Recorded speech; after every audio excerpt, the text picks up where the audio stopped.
ഭൂമിയിൽ ജീവിച്ചിരുന്നിട്ടുള്ള ഏതൊരു വ്യക്തിത്വത്തിനുമപ്പുറം തനിക്ക് പകരം വയ്ക്കാൻ താൻ മാത്രം അവശേഷിക്കുന്ന പ്രപഞ്ചനാഥനായ യേശുക്രിസ്തുവിൻ്റെ സമാനതകളില്ലാത്ത അതിപരിശുദ്ധമായ നാമത്തിൽ എല്ലാവർക്കും ഞങ്ങളുടെ സ്നേഹവന്ദനങ്ങൾ.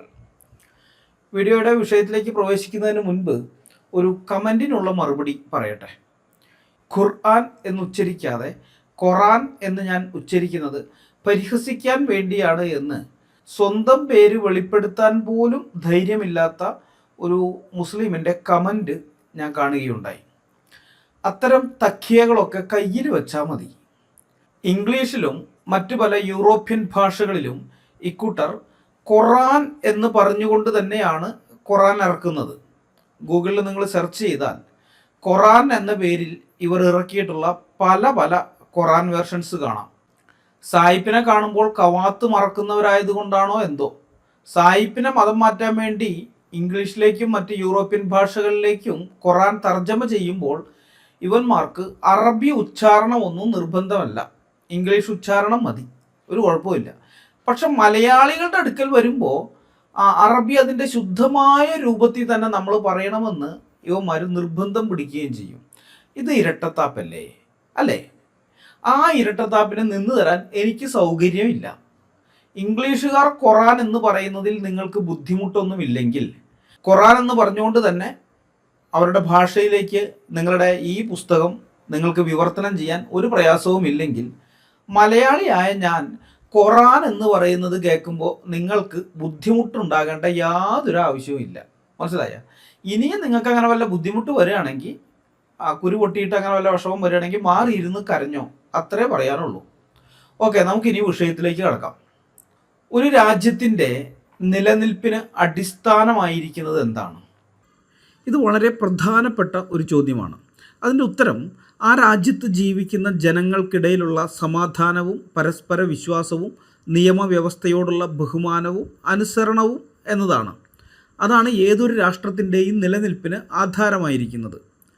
എന്നാൽ നമ്മുടെ കൂടെ ജീവിക്കുന്ന സഹപൗരന്മാരെല്ലാം നമ്മുടെ പ്രത്യക്ഷ ശത്രുക്കളാണെന്നും അവരെല്ലാം നരകത്തിൽ അനന്തകാലം ചുട്ടുകരിക്കപ്പെടാൻ പോകുന്നവരാണെന്നും ഒരു മതഗ്രന്ഥം ഒരു വിഭാഗം ജനങ്ങളെ നിരന്തരം പഠിപ്പിച്ചുകൊണ്ടിരുന്നാൽ ആ സമൂഹത്തിൻ്റെ അവസ്ഥ എന്തായിരിക്കും? അവിടെ സമാധാനം പുലരുമോ അതോ പരസ്പര അവിശ്വാസവും വിദ്വേഷവും വളരുമോ? ഇതൊരു വെറും ചോദ്യമല്ല. 1986 July 31 Delhi metropolitan magistrate ZS Lohat Indian നിയമവ്യവസ്ഥയുടെ അടിസ്ഥാനത്തിൽ വ്യക്തമായ ഉത്തരം നൽകിയ ചരിത്രപരമായ ഒരു യാഥാർത്ഥ്യമാണിത്. വിദ്വേഷവും ശത്രുതയും പ്രോത്സാഹിപ്പിക്കുന്നതായി ഡൽഹി മെട്രോപൊളിറ്റൻ കോടതി കണ്ടെത്തിയ ഖുറാനിലെ 24 ആയത്തുകളിൽ 3 നാം കഴിഞ്ഞ വീഡിയോയിൽ പരിശോധിക്കുകയുണ്ടായല്ലോ. ഇന്ന് നാം പരിശോധിക്കാൻ പോകുന്നത് നമ്മെ ഞെട്ടിപ്പിക്കുന്ന വേറെ ചില ആയത്തുകളാണ്. ഒപ്പം ഒരു വലിയ വൈരുദ്ധ്യവും നമ്മളിന്ന് ചർച്ച ചെയ്യും.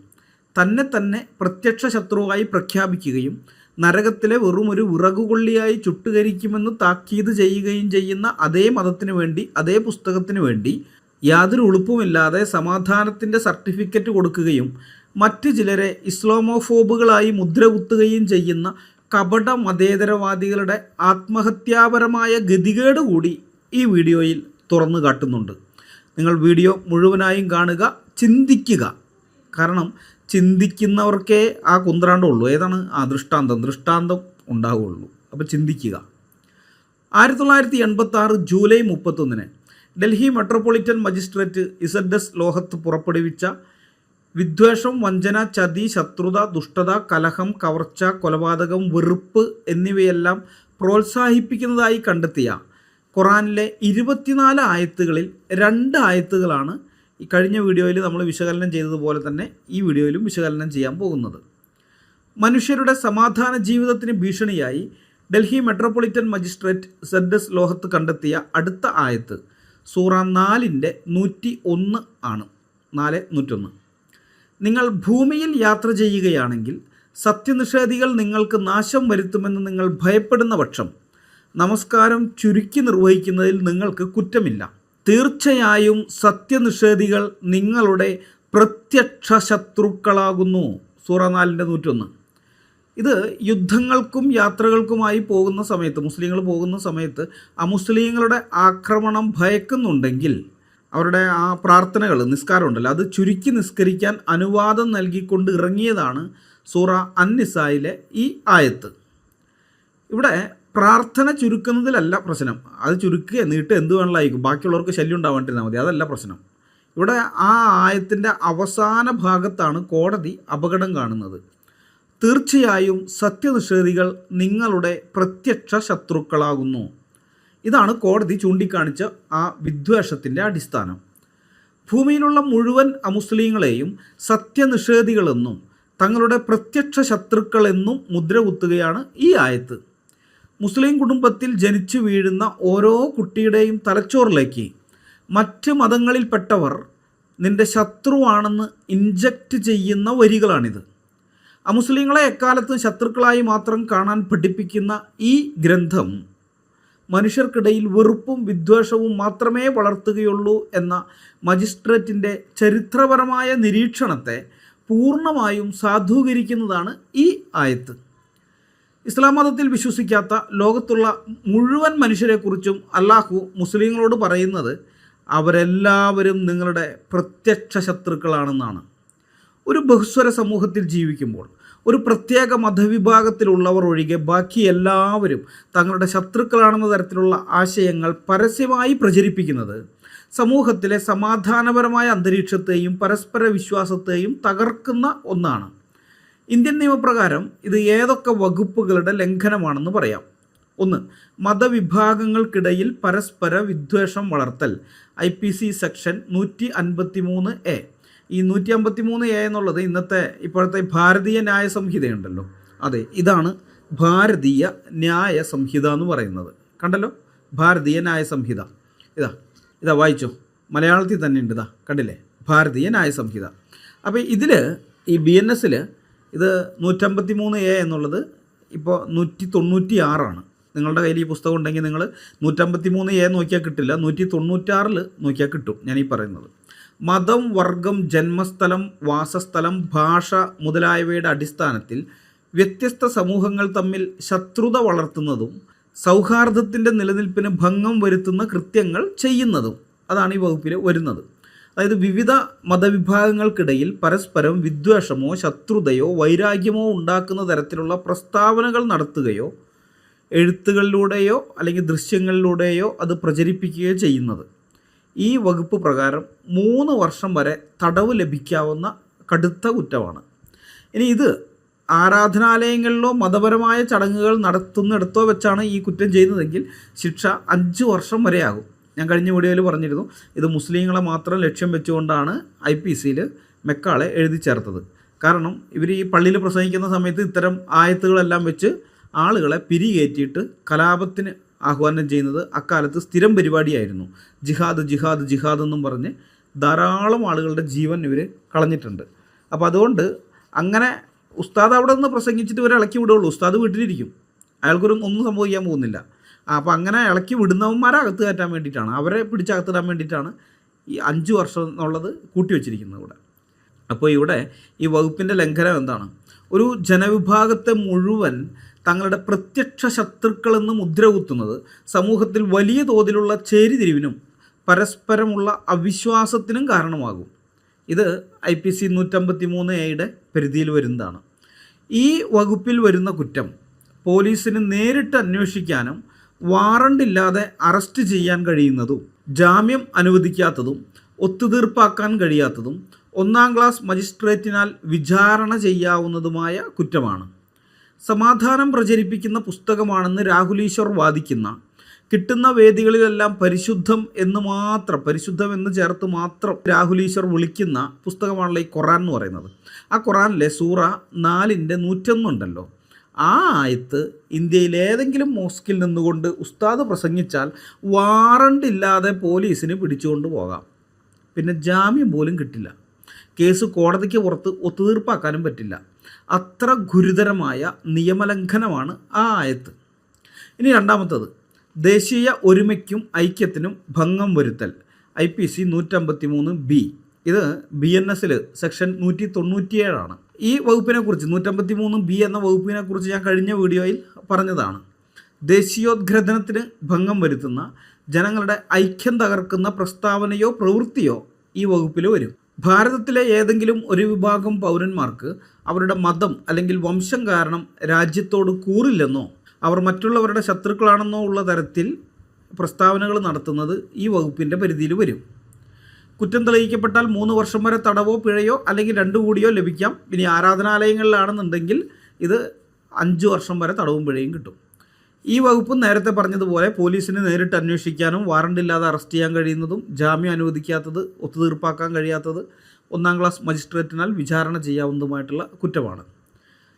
ഒരേ രാജ്യത്ത് ജീവിക്കുന്ന സഹപൗരന്മാരെ അവരുടെ മതവിശ്വാസത്തിൻ്റെ പേരിൽ ശത്രുക്കളായി പ്രഖ്യാപിക്കുന്നത് രാജ്യത്തിൻ്റെ പരമാധികാരത്തിനും ആഭ്യന്തര സുരക്ഷയ്ക്കും ഐക്യത്തിനും അഖണ്ഡതയ്ക്കും ഭീഷണിയാണ്. രാഹുലീശ്വർ നാഴികയ്ക്ക് 40 വട്ടം പറയുന്ന പരിശുദ്ധ ഖുർആൻ എന്ന് പറയുന്നുണ്ടല്ലോ, ആ പരിശുദ്ധ ഖുർആനിലെ സൂറ 4-ന്റെ 101 ഇന്ത്യ മഹാരാജ്യത്തിൻ്റെ പരമാധികാരത്തിനും ആഭ്യന്തര സുരക്ഷയ്ക്കും ഐക്യത്തിനും അഖണ്ഡതയ്ക്കും ഭീഷണിയാണ്. ഞാൻ പറയുന്നതല്ല, നിയമം പറയുന്നതാണ്. 3-ാമത്തെ കാര്യം, മനഃപൂർവ്വം മതവികാരം വ്രണപ്പെടുത്തൽ. IPC 295A. ഇത് BNS 299 ഭാരതീയ ന്യായ സംഹിതയിലെ. ഏതെങ്കിലും വർഗത്തിൻ്റെ മതത്തെയോ അല്ലെങ്കിൽ മതപരമായ വിശ്വാസത്തെയോ അപമാനിക്കുന്നത് വഴി അതിൻ്റെ മതപരമായ വികാരങ്ങളെ ദ്രോഹിക്കണമെന്നുള്ള ഉദ്ദേശത്തോടു കൂടി ബോധപൂർവമോ അല്ലെങ്കിൽ വിദ്വേഷമുള്ളതോ ആയ പ്രവൃത്തികൾ, അതാണ് ഈ വകുപ്പിൽ വരുന്നത്. ഇതിൻ്റെ ശിക്ഷ എന്ന് പറയുന്നത് 3 കൊല്ലം വരെയുള്ള ആ ഒരു കാലത്തേക്ക് കഠിന തടവ് അല്ലെങ്കിൽ വെറും തടവ്, ഇനി അതല്ലെങ്കിൽ പിഴ അല്ലെങ്കിൽ തടവും പിഴയൊക്കെ കൂടിയിട്ട് ഒരുമിച്ചായിരിക്കാം. ഇതര മതസ്ഥരെ കേവലം ശത്രുക്കളായും ദ്രോഹകാരികളായും ചിത്രീകരിക്കുന്നത് ആ വിഭാഗത്തിൽപ്പെട്ട മനുഷ്യരുടെ അന്തസ്സിനെ ചോദ്യം ചെയ്യുന്നതും അവരുടെ വികാരങ്ങളെ വ്രണപ്പെടുത്തുന്നതുമാണ്. അതുകൊണ്ട് തന്നെ ഇങ്ങനെയുള്ള കാര്യങ്ങൾ പരസ്യമായിട്ട് ജനങ്ങളുടെ മുമ്പാകെ പറയുമ്പോൾ ഉറപ്പായിട്ടും ജനങ്ങളിൽ നിന്ന് പ്രതികരണം ഉണ്ടാകും, രൂക്ഷമായ പ്രതികരണം വരും. ചിലപ്പോഴൊക്കെ അത് കലാപത്തിലേക്ക് നീങ്ങാൻ സാധ്യതയുണ്ട്. ഇനി 4-ാമത്തെ കാര്യം, പൊതുജനമധ്യേ ശത്രുതയും വിദ്വേഷവും പടർത്തുന്ന പ്രസ്താവനകൾ. IPC സെക്ഷൻ 505 അതിൻ്റെ 2-ാം ഉപവകുപ്പ്. ഇത് BNS 353 353-ന്റെ 2.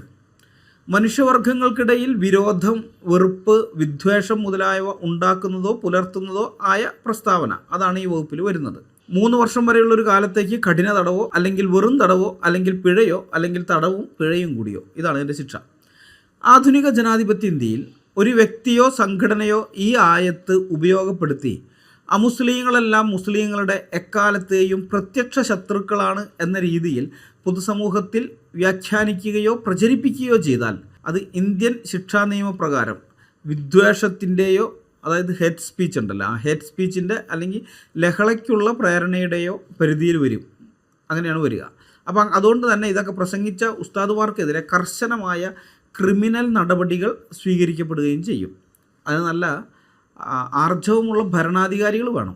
അത് പ്രത്യേകം നമ്മൾ ഓർക്കണേ. നമ്മളിവിടെ തിയറിറ്റിക്കലായിട്ട് എന്തൊക്കെ പറഞ്ഞെന്ന് പറഞ്ഞാലും ഇത് പ്രാക്ടിക്കലാക്കാൻ മനസ്സും ദൃഢനിശ്ചയവുമുള്ള ഭരണാധികാരികൾക്കൊക്കെ ഇങ്ങനെ ഞാൻ ഈ പറഞ്ഞ പോലെ ആക്ഷൻ എടുക്കാൻ പറ്റുകയുള്ളൂ, അല്ലെങ്കിൽ കാര്യമൊന്നുമില്ല.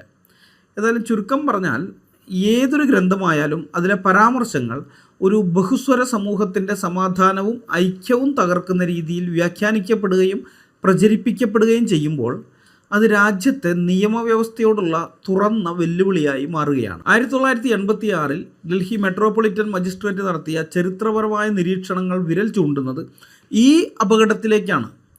യുദ്ധ സാഹചര്യങ്ങളുടെയോ ചരിത്രത്തിൻ്റെയോ പേര് പറഞ്ഞ് തങ്ങൾക്ക് ചുറ്റും ജീവിക്കുന്ന സഹപൗരന്മാരെ പ്രത്യക്ഷ ശത്രുക്കളായി കാണാൻ പ്രേരിപ്പിക്കുന്ന ആശയങ്ങളെ ആധുനിക ജനാധിപത്യ ഇന്ത്യയിൽ ഒരിക്കലും ന്യായീകരിക്കാൻ പറ്റില്ല. മനുഷ്യർക്കിടയിൽ സ്നേഹവും പരസ്പര വിശ്വാസവുമാണ് നിലനിൽക്കേണ്ടത്, അല്ലാതെ മതത്തിൻ്റെ പേരിലുള്ള അവിശ്വാസത്തിൻ്റെയും ശത്രുതയുടെയും വേലിക്കെട്ടുകളല്ല. നമ്മുടെ ഭരണഘടനയും ഇന്ത്യൻ ശിക്ഷാ നിയമവും അടിവരയിട്ട് പറയുന്നതും ഇതേ കാര്യം തന്നെയാണ്. ഞങ്ങൾ മുന്നോട്ട് വെച്ച ഈ വ്യക്തമായ തെളിവുകളുടെയും നിയമവകുപ്പുകളുടെയും അടിസ്ഥാനത്തിൽ സമാധാനകാംക്ഷികളെന്ന് അവകാശപ്പെടുന്ന മുഹമ്മദ് ഈസ, അബ്ദുള്ള ബാസിൽ, അൻസാരി സുഹറി, അപ്പോൾ ഈ ദാവാക്കാർക്കും അതുപോലെ തന്നെ നിങ്ങളുടെ ഡിജിറ്റൽ ചുമട്ടുകാരനായ രാഹുൽ ഈശ്വറിന് മുമ്പിൽ ഈ വെല്ലുവിളി ഞങ്ങൾ ആവർത്തിക്കുകയാണ്. നിയമത്തിൻ്റെയും ഭരണഘടനയുടെയും പിൻബലത്തോടെ ഈ വരികൾ സമൂഹത്തിൽ സമാധാനമാണ് പ്രചരിപ്പിക്കുന്നത്. അതായത് സൂറ 4:101. അത് സമൂഹത്തിൽ സമാധാനമാണ് പ്രസരിപ്പിക്കുന്നതെന്ന് സ്ഥാപിക്കാൻ നിങ്ങൾക്ക് സാധിക്കുമോ? നിങ്ങളെ വെല്ലുവിളിച്ച് ചോദിക്കുകയാണ്, മറുപടി തരൂ. നിങ്ങളുടെ മറുപടിക്കായി പൊതുസമൂഹം കാത്തിരിക്കുകയാണ്. ഇവിടെയാണ് ഇതിലെ ഏറ്റവും രസകരവും എന്നാൽ ചിന്തനീയവുമായ ഡാർക്ക് ഹ്യൂമർ ഒളിഞ്ഞിരിക്കുന്നത്. ഇസ്ലാം സമാധാനത്തിൻ്റെ മതമാണെന്ന് പൊതുവേദികളിൽ വന്ന് തൊണ്ടപൊട്ടി വാദിക്കുന്ന രാഹുൽ ഈശ്വർ യഥാർത്ഥത്തിൽ സ്വന്തം നിലനിൽപ്പിനെ തന്നെയാണ് ചോദ്യം ചെയ്യുന്നത്. നാം ഇവിടെ വിശകലനം ചെയ്ത സൂറ 4:101 വരികൾ പ്രകാരം ഇസ്ലാമിക വിശ്വാസ പ്രമാണത്തിന് പുറത്തുള്ള ഏതൊരു വ്യക്തിയും സത്യനിഷേധിയാണ്, അഥവാ ഇസ്ലാമിൻ്റെ പ്രത്യക്ഷ ശത്രു. ഈ നിർവചനം കൃത്യമായി ബാധകമാകുന്ന ഒരാളാണ് നെറ്റിയിൽ ചന്ദനക്കുറിയൊക്കെ ഇട്ട് ഹൈന്ദവ ആചാരങ്ങളുടെ സംരക്ഷണത്തിനായി ജയിലിൽ പോയിട്ടുള്ള, ഇനിയും എത്ര വട്ടം വേണമെങ്കിലും ജയിലിൽ പോകാൻ സന്നദ്ധതയുള്ള രാഹുൽ ഈശ്വർ. പക്ഷേ രസം എന്താണെന്ന് വെച്ചാൽ ഖുറാൻ പറയുന്ന ഇതേ പ്രത്യക്ഷ ശത്രു തന്നെയാണ് TV സ്റ്റുഡിയോകളിലും പബ്ലിക് സ്റ്റേജുകളിലും വന്നിരുന്ന് ഇസ്ലാം ശാന്തിയുടെയും സമാധാനത്തിൻ്റെയും മതമാണ് എന്ന് ദാവാക്കാരേക്കാൾ ആവേശത്തോടെ പൊതുസമൂഹത്തിൽ വക്കാലത്ത് പിടിക്കുന്നത്. പരിശുദ്ധമെന്ന് വിളിച്ചുകൊണ്ട് ഖുറാനെ വെള്ളപൂശാൻ രാഹുൽ ഈശ്വർ ഇറങ്ങുന്നത് കാണുമ്പോൾ ഉടുമ്പ് പാമ്പിൻ്റെ പൊത്തിൽ തലയിട്ടതിന് ശേഷം ഇതിനകത്ത് എയർ കണ്ടീഷണർ ഉണ്ട്, എല്ലാവരും കയറിക്കോ എന്ന് പുറത്തു നിൽക്കുന്ന തവളകളോട് വിളിച്ചു പറയുന്നത് പോലെ, അതുപോലത്തെ എന്താണ് ഗതികെട്ട അന്തം വിട്ട ഒരു ഗതികേട് അതായിട്ടാണ് എനിക്ക് തോന്നിയത്. തങ്ങളെ തന്നെ പ്രത്യക്ഷ ശത്രുക്കളെന്ന് മുദ്ര കുത്തിയിരിക്കുന്ന ഒരു ഗ്രന്ഥത്തിന് സമാധാനത്തിൻ്റെ സർട്ടിഫിക്കറ്റ് നൽകാൻ ഒരു ഹൈന്ദവൻ തന്നെ ദാവാക്കാരുടെ ട്രെയിനിങ് നേടി സ്റ്റേജിൽ കയറുന്നതിനേക്കാൾ വലിയൊരു ദുരന്തം വേറെ എന്തുണ്ട് ഈ ഭൂമി മലയാളത്തിൽ? ഇവിടെ നിങ്ങൾ ഇസ്ലാമിൻ്റെ ഒരു ഗതികേട് കണ്ടോ? ഇസ്ലാമിന് വേണ്ടി പബ്ലിക് സ്റ്റേജിൽ വാദിക്കാൻ വരാൻ ഒരൊറ്റ ദാവാക്കാരനും ധൈര്യമില്ല. ഉറപ്പിച്ചു പറയാം, ഒരൊറ്റ എണ്ണത്തിനും ധൈര്യമില്ല. ഒക്കെ വീട്ടിൽ കുത്തിയിരുന്ന് വീഡിയോ ഇറക്കും, അതിന് നല്ല ധൈര്യമാണ്. വീട്ടിൽ കുത്തിയിരുന്ന് വീഡിയോ ഇറക്കുന്നതല്ലാതെ പബ്ലിക് സ്റ്റേജിൽ ഡിബേറ്റിന് വരാൻ ധൈര്യമില്ല. അതുകൊണ്ട് അവരെന്താ ചെയ്തതെന്നറിയോ? ഖുറാനിൽ പറഞ്ഞിരിക്കുന്ന ഒരു പ്രത്യക്ഷ ശത്രുവിനെ വാടകയ്ക്കെടുത്ത് ട്രെയിനിങ്ങും കൊടുത്ത് ഇസ്ലാമിന് വേണ്ടി സംവാദം നടത്താൻ പബ്ലിക് സ്റ്റേജിലേക്ക് തള്ളിവിടുകയാണ് ചെയ്തത്. ആ ഗതികേടിലാണ് സോഷ്യൽ മീഡിയ കാലത്തെ മുസ്ലിങ്ങളുള്ളത്. മറുവശത്ത് തന്നെ പ്രത്യക്ഷ ശത്രു എന്ന് മുദ്ര കുത്തിയ ഒരു മതത്തിനു വേണ്ടി പരസ്യമായി കുഴലൂത്ത് നടത്തേണ്ട ഗതികേടിലാണ് രാഹുൽ ഈശ്വറും ഉള്ളത്. രണ്ട് ടീമിനും ഗതികേടാണ്. ഇതിൽ ഏത് ഗതികേടാണ് വലുത്? മുസ്ലിങ്ങളുടെ ഗതികേടാണോ അതോ മുസ്ലിങ്ങൾ വാടകയ്ക്കെടുത്ത ഈ രാഹുൽ ഈശ്വർ ഇസ്ലാമിന് വേണ്ടി വാദിക്കുന്ന ആ ഗതികേട് അതാണോ? ഏതാണ്? നിങ്ങളുടെ അഭിപ്രായം കമൻറ്റ് ബോക്സിൽ പറഞ്ഞാൽ മതി. ഒരു ബഹുസ്വര സമൂഹത്തിൽ ജീവിക്കുമ്പോൾ തൻ്റെ സഹജീവിയായ ഒരു മുസ്ലിം തന്നെ ശത്രുവായി കാണുന്നു എന്ന് വ്യക്തമാക്കുന്ന വരികളെപ്പോലും വെള്ളപൂശാൻ ഒരു അമുസ്ലിം മുന്നിട്ടിറങ്ങുന്നത് വെറും ഒരു വിഡ്ഢിത്തമല്ല, മറിച്ച് ആത്മഹത്യാപരമായ ഒരു നിലപാടാണ്. സത്യത്തിൽ നമ്മുടെ കൂടെ ജീവിക്കുന്ന ആ മുസ്ലിങ്ങളെ നമ്മൾ യഥാർത്ഥത്തിൽ സ്നേഹിക്കുന്നുണ്ടെങ്കിൽ അവരോട് നമ്മൾ തുറന്നു പറയേണ്ടത് എന്താണ്? സുഹൃത്തെ, നീ വിശ്വസിക്കുന്ന നിൻ്റെ ഈ പുസ്തകം വാസ്തവത്തിൽ നിന്നെ ചതിക്കുകയാണ്, വഞ്ചിക്കുകയാണ്. വഞ്ചകന്മാരിൽ ഏറ്റവും ഉത്തമനായ അള്ളാഹുവിൻ്റെ ആയത്താണത്. അള്ളാഹു നിന്നെ വഞ്ചിക്കുകയാണ്. അതിനകത്ത് എഴുതിയിരിക്കുന്ന കൽപ്പനകൾ നീ നിൻ്റെ ജീവിതത്തിൽ എന്തെങ്കിലും അനുസരിച്ച് നടക്കാൻ ശ്രമിച്ചാൽ നിൻ്റെ ജീവിതവും നിൻ്റെ കുടുംബവും ഈ സമൂഹത്തിലെ മറ്റുള്ളവരുടെ ജീവിതവും ഒരുപോലെ നാശത്തിലാണ് കലാശിക്കുക എന്ന് ധീരമായി അവരെ ബോധ്യപ്പെടുത്തുകയാണ് വേണ്ടത്. അവരെ നമ്മൾ യഥാർത്ഥമായി സ്നേഹിക്കുന്നുണ്ടെങ്കിൽ അവർക്കോ അവർ മുഖാന്തരം മറ്റുള്ളവർക്കോ ഒരു ദോഷവും വരരുത് എന്ന് നമ്മൾ ആത്മാർത്ഥമായി ആഗ്രഹിക്കുന്നുണ്ടെങ്കിൽ നാം ചെയ്യേണ്ടത് ഈ കൈപ്പേറിയ സത്യം വിളിച്ചു പറയുക എന്നത് തന്നെയാണ്. ഇത്തരം വീഡിയോകളിലൂടെ ഞങ്ങൾ പറയുന്ന കടുത്ത യാഥാർത്ഥ്യങ്ങൾ കേൾക്കുമ്പോൾ തൽക്കാലത്തേക്ക് നമ്മുടെ മുസ്ലിം സഹോദരങ്ങൾക്ക് ഞങ്ങളോട് വല്ലാത്ത കോപവും വെറുപ്പും ഒക്കെ തോന്നിയേക്കാം, പകയൊക്കെ തോന്നിയേക്കാം, ഞങ്ങളെ തട്ടിക്കളയണം എന്നൊക്കെ തോന്നിയേക്കാം. പക്ഷെ നിങ്ങളൊരു കാര്യം ചിന്തിച്ചു നോക്കൂ. നിങ്ങൾക്ക് അപകടം വരുത്തി വയ്ക്കുന്ന ആ വഴിയിൽ നിന്ന് നിങ്ങളെ തടയുന്ന ഞങ്ങളാണോ അതോ ആ വഴിയിലൂടെ തന്നെ മുന്നോട്ട് പോയിക്കോളൂ എന്ന് പറഞ്ഞ് നിങ്ങളുടെ അന്ധതയെ പ്രോത്സാഹിപ്പിക്കുന്നവരാണോ നിങ്ങളുടെ യഥാർത്ഥ സ്നേഹിതർ? സ്വയം ഒന്ന് ചിന്തിച്ചു നോക്കുക. മുസ്ലിങ്ങളോട് യഥാർത്ഥത്തിൽ സ്നേഹമുള്ളത് സത്യം തുറന്നു പറയുന്ന ഞങ്ങൾക്കാണ്. അവരെക്കുറിച്ചുള്ള സത്യമുണ്ടല്ലോ, അത് തുറന്നു പറയുന്ന ഞങ്ങൾക്കാണ്. മുസ്ലിങ്ങളെ പ്രീതിപ്പെടുത്താൻ വേണ്ടി ഖുറാനിലെ ഈ അസഹിഷ്ണുതകളെയും വിദ്വേഷ കൽപ്പനകളെയും ബോധപൂർവം മറച്ചു വെച്ച് വെള്ളപൂശാൻ വരുന്ന രാഹുൽ ഈശ്വറെ പോലെയുള്ള ആളുകളുടെ ഉള്ളിലിരിപ്പ് എന്താണ്? അവർക്ക് മുസ്ലിങ്ങളോടോ മുസ്ലിങ്ങളുടെ ജീവിതത്തോടോ യാതൊരു സ്നേഹവുമില്ല. അവരുടെ സ്വന്തം സ്വാർത്ഥ ലക്ഷ്യങ്ങൾക്കും സോഷ്യൽ മീഡിയയിലെ താൽക്കാലികമായിട്ടുള്ള ഈ കയ്യടികൾക്കും പിന്നെ വ്യൂസ് കിട്ടാനും ഡിജിറ്റൽ ദാവാക്കാരുടെയൊക്കെ പ്രീതി പിടിച്ചു പറ്റാനും വേണ്ടി മാത്രമാണ് അവർ ഈ കപടപ്രേമം അഭിനയിക്കുന്നത്. ഒരു ഡോക്ടർ രോഗിയോട് രോഗവിവരം ഒളിച്ചു വെച്ച് മധുരം തരുന്നത് പോലെയുള്ള ചതിയാണിത്. രോഗം മാറണമെങ്കിൽ ചിലപ്പോൾ കയ്പുള്ള മരുന്ന് കുടിക്കേണ്ടി വരും. അത് കുടിച്ചേ തീരൂ, അല്ലാതെ വേറെ നിവൃത്തിയില്ല രോഗം മാറണമെന്നുണ്ടെങ്കിൽ. അപ്പോൾ നിങ്ങളുടെ പ്രമാണങ്ങളിലെ ഈ ഭീകരത തുറന്നു കാട്ടി നിങ്ങളെ സമാധാനത്തിൻ്റെ യഥാർത്ഥ വഴിയിലേക്ക് നയിക്കാൻ ഞങ്ങൾ ഈ കയ്പുള്ള സത്യങ്ങൾ ഇനിയും വിളിച്ചു പറയുക തന്നെ ചെയ്യും. നിർത്തുമെന്ന് പ്രതീക്ഷിക്കേണ്ട കേട്ടോ. മനുഷ്യവംശത്തിന് ഹാനികരവും സമുദായങ്ങൾക്കിടയിലെ സമാധാനവും തകർക്കുന്നതായി ഡൽഹി മെട്രോപൊളിറ്റൻ കോടതി ജഡ്ജ് ZS ലോഹത്ത് കണ്ടെത്തിയ അടുത്ത ആയത്ത് സൂറ 4:56 അന്നിസ 56 ആയത്ത്. തീർച്ചയായും നമ്മുടെ തെളിവുകൾ നിഷേധിച്ചവരെ നാം നരകത്തിലിട്ട് കരിക്കുന്നതാണ്. അവരുടെ തൊലികൾ വെന്തുപോകുമ്പോഴെല്ലാം അവർക്ക് നാം വേറെ തൊലികൾ മാറ്റിക്കൊടുക്കുന്നതാണ്. അവർ ശിക്ഷ ആസ്വദിച്ചു കൊണ്ടിരിക്കാൻ വേണ്ടിയാണത്. തീർച്ചയായും അള്ളാഹു പ്രതാപവാനും യുക്തിമാനുമാകുന്നു. സൂറ 4:56. മുഹമ്മദിൻ്റെ പ്രവാചകത്വം നിഷേധിച്ചവരെയും ഇസ്ലാമിക പ്രമാണങ്ങളെ തള്ളിക്കളഞ്ഞവരെയും താക്കീത് ചെയ്തുകൊണ്ട് അവതരിച്ച ആയത്താണിത്. പ്രത്യേകിച്ചും അക്കാലത്തെ യഹൂദർക്കും ബഹുദൈവാരാധകർക്കുമെതിരെ അവരെ ഭയപ്പെടുത്താൻ വേണ്ടി അവതരിച്ച വരികൾ. അന്യമതസ്ഥരോടുള്ള അങ്ങേയറ്റത്തെ വിദ്വേഷവും ക്രൂരതയുമാണ് ഈ വരികളിൽ നിറഞ്ഞു നിൽക്കുന്നതെന്ന് കോടതിക്ക് ബോധ്യപ്പെട്ടു. തങ്ങളുടെ മതം വിശ്വസിക്കാത്തവരെ ജീവനോടെ ചുട്ടുകരിക്കുമെന്നും തൊലി വെന്തു പോകുമ്പോൾ വേദന അറിയാൻ വേണ്ടി മാത്രം വീണ്ടും പുതിയ തൊലി വെച്ച് പിടിപ്പിച്ച് പിന്നെയും ചുട്ടുകരിക്കുമെന്നും പറയുന്ന ഈ വരികൾ ഇത് മനുഷ്യനിൽ ഭീതിയും അന്യമതസ്ഥരോട് കടുത്ത വെറുപ്പും ഉളവാക്കുന്നതാണ്. ഇസ്ലാം മതം സ്വീകരിക്കാത്ത മുസ്ലിങ്ങൾ ഇത്രയും ക്രൂരമായ ശിക്ഷ അർഹിക്കുന്നവരാണെന്ന ചിന്ത മുസ്ലിങ്ങളിൽ വളർത്താനും അമുസ്ലിങ്ങളെ മനുഷ്യരായി പോലും പരിഗണിക്കാതിരിക്കാനും ഇത്തരം വരികൾ കാരണമാകുമെന്ന് കോടതി നിരീക്ഷിക്കുന്നു. ഖുർആൻ പഠിപ്പിക്കുന്ന ഇത്തരം ആശയങ്ങൾ മനുഷ്യർക്കിടയിൽ ഭിന്നതയും വിദ്വേഷവും മാത്രമേ വളർത്തുകയുള്ളൂ. ഈ വചനത്തിൽ പ്രതിപാദിക്കുന്നത് പരലോകത്തെ ശിക്ഷകളെക്കുറിച്ചാണെങ്കിലും ഒരു ബഹുസ്വര സമൂഹത്തിൽ ഇത്തരം ആശയങ്ങൾ മനുഷ്യർക്കിടയിൽ ഭീതിയും അന്യമതസ്ഥരോട് വിദ്വേഷവും വളർത്താൻ ഉപയോഗിക്കപ്പെട്ടാൽ ഇന്ത്യൻ ശിക്ഷാ നിയമപ്രകാരം ഇനി പറയുന്ന വകുപ്പുകൾ പ്രസക്തമാകും. ആ വകുപ്പുകൾ അനുസരിച്ചിട്ടായിരിക്കും കുറ്റം ചുമത്തുക.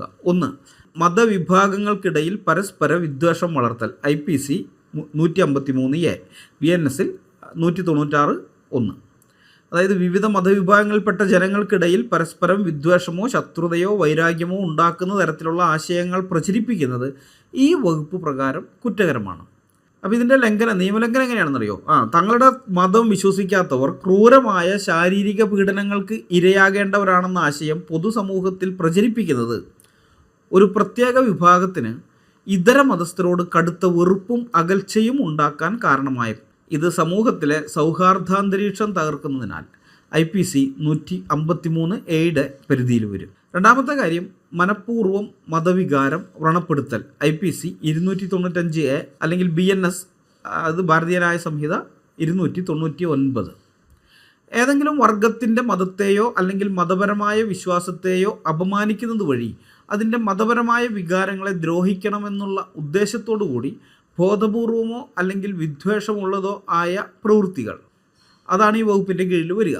ഇതിൻ്റെ ശിക്ഷ എന്താണെന്ന് വെച്ചാൽ 3 വർഷം വരെയുള്ള ഒരു കാലത്തേക്ക് കഠിന തടവോ അല്ലെങ്കിൽ വെറും തടവോ അല്ലെങ്കിൽ പിഴയോ അല്ലെങ്കിൽ രണ്ടും കൂടി തടവും പിഴയും കൂടിയോ ശിക്ഷ വിധിക്കാവുന്നതാണ്. ഇതര മതസ്ഥർ കേവലം നരകശിക്ഷയ്ക്ക് അർഹരായവരാണെന്നും ഭീകരമായ രീതിയിൽ പീഡിപ്പിക്കപ്പെടേണ്ടവരാണെന്നും ചിത്രീകരിക്കുന്നത് ആ വിഭാഗത്തിൽപ്പെട്ട മനുഷ്യരുടെ മാനവികമായ അന്തസ്സിനെ ചോദ്യം ചെയ്യുന്നതും അവരുടെ വികാരങ്ങളെ വ്രണപ്പെടുത്തുന്നതുമാണ്. മൂന്നാമത്തെ കാര്യം പൊതുജനമധ്യേ ഭീതിയും വിദ്വേഷവും പടർത്തൽ IPC 505 രണ്ടാമത്തെ ഭാഗം, അതുപോലെ BNS 353(2). അപ്പോൾ ഈ വകുപ്പിൽ വരുന്നത് മനുഷ്യവർഗങ്ങൾക്കിടയിൽ വിരോധം, വെറുപ്പ്, വിദ്വേഷം മുതലായവ ഉണ്ടാക്കുന്നതോ പുലർത്തുന്നതോ ആയ പ്രസ്താവന.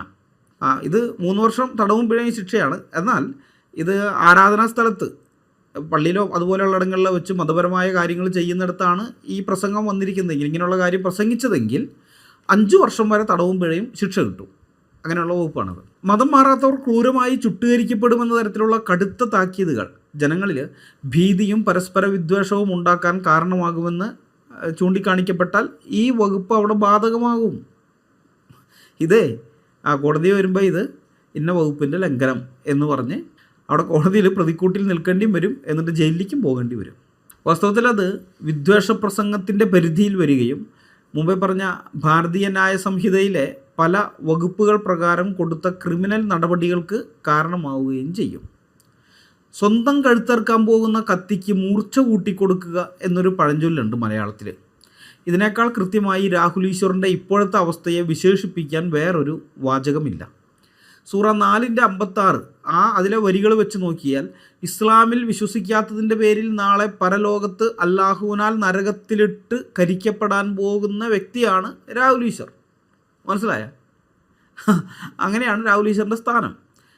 തൊലി വെന്തു പോകുമ്പോൾ വേദന ശരിക്കും അറിയാൻ വേണ്ടി മാത്രം വീണ്ടും പുതിയ തൊലി വെച്ച് പിടിപ്പിച്ച് തീയിലിട്ട് എരിക്കപ്പെടാൻ പോകുന്ന ഒരു സത്യനിഷേധി മാത്രമാണ്, ഒരു കാഫിർ മാത്രമാണ് അവരെ സംബന്ധിച്ച് രാഹുൽ ഈശ്വർ. എന്നാൽ ഇതിലെ ഏറ്റവും വലിയ വൈരുദ്ധ്യം അല്ലെങ്കിൽ ഗതികേട് എന്താണെന്ന് വെച്ചാൽ, തന്നെ നരകത്തിലിട്ട് അനന്തമായി ചുട്ടുകരിക്കുമെന്ന് പ്രഖ്യാപിച്ചിരിക്കുന്ന അതേ അല്ലാഹുവും അല്ലാഹുവിൻ്റെ മതവും മതഗ്രന്ഥവും സമാധാനമാണ് പ്രസരിപ്പിക്കുന്നത് എന്ന് പൊതുസമൂഹത്തിന് മുന്നിൽ സ്ഥാപിക്കാൻ വിയർപ്പൊഴുക്കുന്നത് ഇതേ രാഹുൽ ഈശ്വർ തന്നെയാണെന്നുള്ളതാണ്. സ്വന്തം അസ്തിത്വത്തെ പോലും വകവെച്ച് തരാത്ത, തന്നെ നരകത്തിലെ വെറും വിറകുകൊള്ളിയായി മാത്രം കാണുന്ന ഒരു പ്രത്യയശാസ്ത്രത്തെ വെള്ളപൂശാൻ ഒരു അമുസ്ലിം തന്നെ ഡിജിറ്റൽ ചുമട്ടുകാരനായി അവതരിക്കുന്നത് കാണുമ്പോൾ കശാപ്പുകാരനെ സ്നേഹിക്കുന്ന കോഴിയുടെ അവസ്ഥയാണ് ഓർമ്മ വരുന്നത്. മനുഷ്യർക്കിടയിൽ ഭീതിയും വെറുപ്പും വിതയ്ക്കുന്ന ഇത്തരം വരികൾ സമാധാനത്തിൻ്റേതാണെന്ന് തെളിയിക്കാൻ കുപ്രസിദ്ധ ദാവാക്കാരായ മുഹമ്മദ് ഈസ, അബ്ദുള്ള അബ്ബാസിൽ, അൻസാരി സുഹ്രി എന്നിവർക്കും അവർക്ക് വേണ്ടി വക്കാലത്ത് പിടിക്കുന്ന രാഹുൽ ഈശ്വറിനും സാധിക്കുമോ? ഈ വരികളിലെ വെറുപ്പും ഭയാനകതയും സാമാന്യ ബുദ്ധിയുള്ള ഏതൊരാൾക്കും ഒറ്റ നോട്ടത്തിൽ മനസ്സിലാക്കാവുന്നതേ ഉള്ളൂ. ഒരു ജനാധിപത്യ സമൂഹത്തിന് ഈ വരികൾ എത്രത്തോളം അപകടകരമാണെന്ന് 1986 തന്നെ കോടതി കണ്ടെത്തിയതാണ്. ആ ചരിത്രപരമായ സത്യങ്ങളെ യുക്തിഭദ്രമായി ഖണ്ഡിക്കാൻ നിങ്ങൾക്ക് എല്ലുറപ്പുണ്ടോ എന്ന ഒരു തുറന്ന വെല്ലുവിളി ഞാനിവിടെ ആവർത്തിക്കുകയാണ്. നിയമത്തിൻ്റെയും ന്യായത്തിൻ്റെയും വെളിച്ചത്തിൽ ഇതിനൊരു മറുപടി നൽകാൻ ഈ മൂവർ സംഘത്തിനും അവരുടെ ഡിജിറ്റൽ ചുമട്ടുകാരൻ രാഹുൽ ഈശ്വറിനും ബാധ്യതയുണ്ട്. കാരണം ഇതൊക്കെ ഇത്രയും വഷളാക്കിയത് അവരാണ്. എന്നെ ഇതുവരെ കേട്ടുകൊണ്ടിരുന്ന പ്രിയപ്പെട്ടവരെ, ഇന്ന് നാം ഇവിടെ കണ്ടത് ഏതാനും ചില വരികളല്ല, കേവലം ചില ആയത്തുകളല്ല. മനുഷ്യർക്കിടയിൽ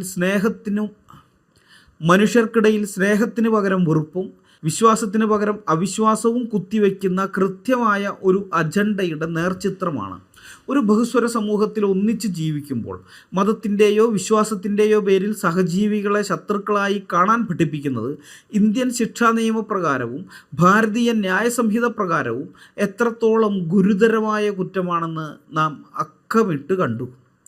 സത്യം ഇത്രയും വ്യക്തമായി മുന്നിലുണ്ടായിട്ടും കശാപ്പുകാരനെ സ്നേഹിക്കുന്ന കോഴിയെപ്പോലെ സ്വന്തം അസ്തിത്വത്തെ പോലും ചോദ്യം ചെയ്യുന്ന ഒരു ഗ്രന്ഥത്തെ വെള്ളപൂശാൻ നടക്കുന്ന രാഹുൽ ഈശ്വറിനെ പോലെയുള്ളവരുടെ ഗതികേട് നാം തിരിച്ചറിയണം. ഇത് സഹിഷ്ണുതയല്ല, മറിച്ച് അങ്ങേയറ്റത്തെ കാപഢ്യവും സ്വന്തം നാശത്തിലേക്കുള്ള ഒരു യാത്രയുമാണ്. യഥാർത്ഥ സ്നേഹമെന്നത് തെറ്റുകളെ വെള്ളപൂശലല്ല, അത് മറച്ചുവെക്കുന്നതുമല്ല, മറിച്ച് തെറ്റായ വഴിയിൽ പോകുന്നവരെ അത് ബോധ്യപ്പെടുത്തി തിരുത്തലാണ്. അതുകൊണ്ടാണ് ഈ കൈപ്പേറിയ സത്യങ്ങൾ ഞങ്ങൾ വിളിച്ചു പറയുന്നത്. ഞങ്ങൾ ആ വെല്ലുവിളി ആവർത്തിക്കുകയാണ്. ഇസ്ലാം സമാധാനത്തിൻ്റെ മതമാണെന്ന് അവകാശപ്പെടുന്ന മുഹമ്മദ് ഈസ, അബ്ദുള്ള അബ്ബാസിൽ, അൻസാരി സുഹ്രി എന്നിവർക്കും അവരുടെ ഡിജിറ്റൽ ചുമട്ടുകാരൻ രാഹുൽ ഈശ്വറിനും ഈ വരികൾ സമൂഹത്തിൽ സമാധാനമാണ് ഉണ്ടാക്കുന്നതെന്ന് ഇന്ത്യൻ ഭരണഘടനയുടെയും നിയമത്തിൻ്റെയും അടിസ്ഥാനത്തിൽ അല്ലെങ്കിൽ ഭാരതീയ ന്യായ സംഹിതയുടെയും അടിസ്ഥാനത്തിൽ തെളിയിക്കാൻ നിങ്ങൾക്ക് സാധിക്കുമോ? ഞാൻ വെല്ലുവിളിക്കുകയാണ്. നിങ്ങളുടെ കൈവശമിരിക്കുന്ന പുസ്തകം അത് യഥാർത്ഥത്തിലൊരു യുദ്ധ പുസ്തകമാണ്. അതൊരു ആത്മീയ ഗ്രന്ഥമല്ല. അത് മനുഷ്യൻ്റെ ജീവിതത്തെ നശിപ്പിച്ച് നാറാണക്കല്ല് തോണ്ടുന്ന പുസ്തകമാണ്. അത് പിശാചിൻ്റെ വചനമാണ്. Satanic versus. ഏതായാലും ഞങ്ങളുടെ വെല്ലുവിളിയോടുള്ള നിങ്ങളുടെ മറുപടിക്കായി ഈ പൊതുസമൂഹം കാത്തിരിക്കുന്നുണ്ട്. സത്യം അറിയാനും അത് വിളിച്ചു പറയാനുമുള്ള ഈ യാത്ര ഇവിടെ അവസാനിക്കുന്നില്ല. കൂടുതൽ വെളിപ്പെടുത്തലുകളുമായി അടുത്ത വീഡിയോയിൽ കാണാം. അതുവരേക്കും നമ്മളെല്ലാവരെയും കർത്താവായ യേശു ക്രിസ്തു കാത്തു സൂക്ഷിക്കുമാറാകട്ടെ. അവിടുത്തെ വിലയേറിയ നാമം മാത്രം എന്നും എന്നേക്കും വാഴ്ത്തപ്പെടട്ടെ. ആമേൻ.